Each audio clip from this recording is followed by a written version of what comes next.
ഇപ്പോൾ നടന്ന ഇന്ത്യ പാകിസ്ഥാൻ സംഘർഷത്തെ തുടർന്ന് ചാരപ്രവർത്തനം നടത്തിയതിന് ഒട്ടേറെ ആളുകളാണ് പിടിയിലായത്.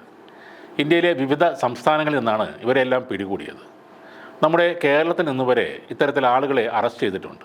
നമ്മുടെ ഇൻ്റലിജൻസ് ഏജൻസികൾ മറ്റ് സുരക്ഷാ സംവിധാനങ്ങളുമായി ചേർന്ന് നടത്തിയ അന്വേഷണത്തിലാണ് ഇത്രയും പേർ അറസ്റ്റിലായത്. പാകിസ്ഥാൻ്റെ ISI എന്ന ഇൻ്റർ സർവീസ് ഇൻ്റലിജൻസുമായി ബന്ധമുണ്ടെന്ന് ആരോപിക്കപ്പെടുന്ന വലിയൊരു ചാര ശൃംഖലയാണ് ഈ അന്വേഷണത്തിൽ നമുക്ക് കണ്ടെത്താനായത്. ഓരോ രാജ്യവും വളരെ ഗൗരവമായി കാണുന്ന ഒന്നാണ് തങ്ങളുടെ ദേശീയ സുരക്ഷ. ശത്രുരാജ്യം ഉയർത്തുന്ന ഭീഷണികളെക്കുറിച്ച് കാലേകൂട്ടി മനസ്സിലാക്കാൻ കൂടിയാണ് അവിടെയൊക്കെ രഹസ്യ ഏജൻറ്റുമാരെ നിയോഗിക്കുക എന്ന കാര്യം ചെയ്യുന്നത്. ഇത്തരം ഏജൻറ്റുമാർ ശത്രുക്കളുടെ ഇടയിൽ നിന്ന് പോലും നിർണായകമായ വിവരങ്ങൾ ചോർത്താൻ കഴിവുള്ള ആളുകളാണ്. പലപ്പോഴും അജ്ഞാതനാൽ ഇന്ത്യ അന്വേഷിക്കുന്ന തീവ്രവാദികൾ കൊല്ലപ്പെട്ടു എന്ന വാർത്ത നമ്മൾ കാണാറുണ്ട്. അപ്പോഴൊക്കെ നമ്മുടെ ഇൻ്റലിജൻസ് ഏജൻസികളെക്കുറിച്ചുള്ള ചർച്ചകളും സജീവമാകാറുണ്ട്. ലോകത്തിലെ പ്രധാനപ്പെട്ട രാജ്യങ്ങൾക്കെല്ലാം രഹസ്യാന്വേഷണ ഏജൻസികളുണ്ട്. ലോകത്തിലെ ഏറ്റവും ശക്തമായ ഏജൻസി ഉള്ളത് അമേരിക്കയ്ക്ക് തന്നെയാണ്. അമേരിക്കയിലെ സെൻട്രൽ ഇൻ്റലിജൻസ് ഏജൻസി എന്ന CIA ആണ് ഒന്നാം സ്ഥാനത്ത് നിൽക്കുന്നത്. രണ്ടാം ലോകമഹായുദ്ധത്തിൻ്റെ സമയത്താണ് CIA സ്ഥാപിക്കുന്നത്.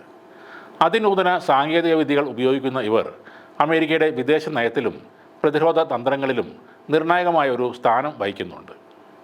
ഈ പട്ടികയിൽ രണ്ടാം സ്ഥാനത്ത് നിൽക്കുന്നത് ഇസ്രയേലിൻ്റെ മൊസാദാണ്.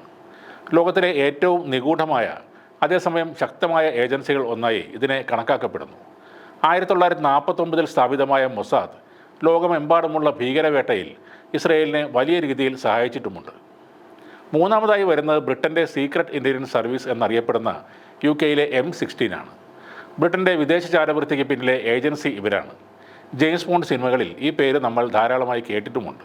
ലോകത്തിലെ ഏറ്റവും മികച്ച ഇൻ്റലിജൻസ് സർവീസുകളിൽ ഒന്നായാണ് റഷ്യയിലെ ഫെഡറൽ സെക്യൂരിറ്റി സർവീസ് അറിയപ്പെടുന്നത്. 1994 ഉണ്ടായിരുന്ന KGB-യുടെ പിന്തുടർച്ചയാണ് FSB. തീവ്രവാദ വിരുദ്ധ പ്രവർത്തനങ്ങൾ മുതൽ സൈബർ കുറ്റകൃത്യങ്ങൾ, അന്താരാഷ്ട്ര ചാരവൃത്തി എന്നിങ്ങനെ എല്ലാ കാര്യങ്ങളും FSB കൈകാര്യം ചെയ്യുന്നു.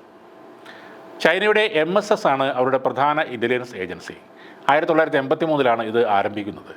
ലോകം എമ്പാടുമുള്ള സർക്കാരുകളുടെയും കോർപ്പറേഷനുകളുടെയും ലക്ഷ്യം വെച്ചുള്ള സൈബർ ചാരവൃത്തി, ഹാക്കിംഗ് പ്രവർത്തനങ്ങൾ എന്നിവയാണ് ഇവരുടെ പ്രധാന മേഖല. ലോകത്തിലെ ഏറ്റവും മികച്ച രഹസ്യാന്വേഷണ ഏജൻസികളിൽ ഒട്ടും മോശമല്ലാത്ത സ്ഥാനമാണ് ഇന്ത്യയുടെ ഗവേഷണ വിശകലന വിഭാഗം ആയ ROC ഉള്ളത്. 1965 ഇന്ത്യ പാക് യുദ്ധത്തിന് ശേഷം വിദേശ രഹസ്യാന്വേഷണത്തിൽ ശ്രദ്ധ കേന്ദ്രീകരിക്കുന്നതിന് വേണ്ടിയാണ് RO സ്ഥാപിക്കുന്നത്. പിന്നെ ഫ്രാൻസിൻ്റെ DGSE, ഓസ്ട്രേലിയയുടെ ASIS എന്നിവയാണ് പ്രധാന സീക്രട്ട് ഏജൻസികൾ. 1948 പാകിസ്ഥാൻ്റെ ഇൻ്റർ സർവീസസ് ഇൻ്റലിജൻസ് എന്ന ISI സ്ഥാപിതമായത്.